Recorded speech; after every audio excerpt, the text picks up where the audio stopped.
Kembali lagi kita bertemu di dalam renungan hari ini, saudara terkasih. Hari ini kita akan merenungkan isi dari Lukas 20, tetapi sebelumnya marilah kita berdoa. Tuhan Allah Bapa yang Maha Baik, kembali kami datang kepadamu. Kami hendak merenungkan isi dari firman-Mu. Kiranya Tuhan Yesus membuka hati kami dan kiranya kami boleh memahami apa dari isi firman-Mu. Kiranya hanya kehendak-Mu lah yang akan terjadi ya Tuhan. Terima kasih. Kami serahkan semua ke dalam tangan-Mu. Amin. Tema hari ini adalah melayani bukan untuk popularitas.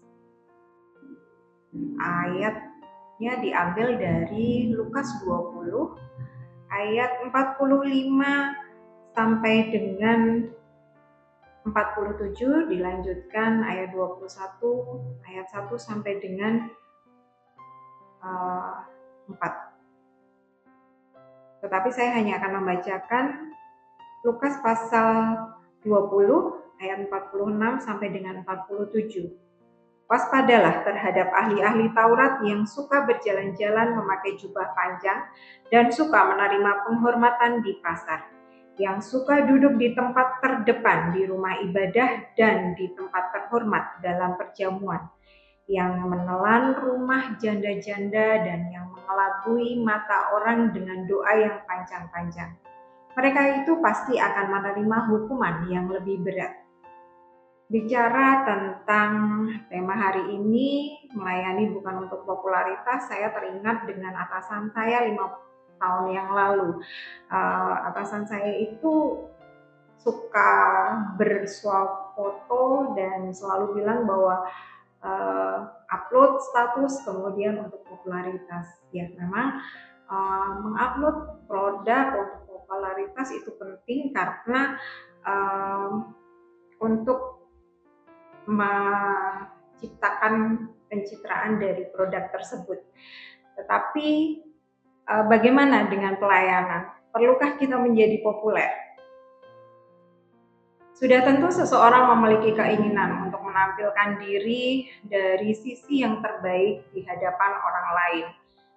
Media sosial sampai dengan media massa tidak pernah lepas dari mewartakan topik ini. Entah dalam diri seorang public figure ataupun orang awam, dan kita pun mungkin melakukan hal itu. Namun seringkali pencitraan diri itu menutupi karakter asli kita. Bahkan kenyataan bisa jadi bertolak belakang dari pencitraan yang dimunculkan.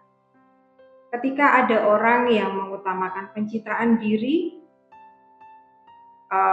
dan menonjolkan hal-hal yang baik, akan tetapi pencitraan diri itu bukan dari niat hati yang tulus.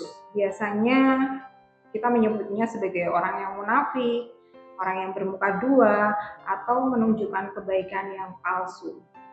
Nah, dalam Lukas 20 ayat 46 sampai 47, dengan tegas Yesus secara terang-terangan mengatakan kepada murid-muridnya untuk waspada terhadap ahli-ahli Taurat. Siapa ahli-ahli Taurat itu, saudara terkasih? Ahli-ahli Taurat adalah orang yang pandai dalam hukum Taurat. Mereka sangat piawai, sangat mampu dalam menafsirkan hukum-hukum Taurat sekaligus mengajarkannya kepada bangsa Yahudi. Sehingga di mata agama, kedudukan dan jabatan mereka itu dianggap penting di tengah bangsa-bangsa tersebut. Mereka tahu dan mengetahui ajaran Yesus itu benar, tetapi bagi ahli-ahli Taurat itu sulit untuk menerimanya. Mereka ahli-ahli Taurat ini adalah orang-orang yang mengutamakan pencitraan dirinya, melakukan kegiatan peribadatan dengan tujuan supaya terpandang sebagai golongan rohaniawan. Mereka hidup dalam kemunafikan, mereka berkata-kata dengan menggunakan hukum Taurat demi membenarkan apa yang menjadi tujuan mereka sendiri. Nah, lalu Saudaraku terkasih, apa yang perlu kita waspadai dari sikap ahli Taurat ini? Yang pertama adalah tentang kemunafikan. Bagi mereka, kerendahan hati tidak ada pada mereka karena merekalah yang merasa paling benar, paling terhormat, paling hebat, dan lainnya berada di urutan belakang mereka. Padahal yang seharusnya penyembahan itu bertolak dari rasa syukur kita yang tulus dan ikhlas atas berkat-berkat yang Tuhan berikan kepada kita setiap hari. Yang kedua adalah tentang kepalsuan. Mereka berani mempolitisir kebenaran demi mencapai sebuah tujuan. Padahal semestinya kita harus hidup sebagaimana adanya, seperti yang Allah kehendaki. Dan yang ketiga adalah sifat tamak atau mementingkan diri sendiri. Mereka tidak hanya munafik dalam penampilan, tetapi juga mengeksploitasi janda-janda dan menipu orang dengan doa-doa mereka yang panjang. Pelajaran dan peringatan untuk kita bagaimana kita bisa memimpin dengan kerendahan hati, bukan dengan kesombongan dan ketamakan kita.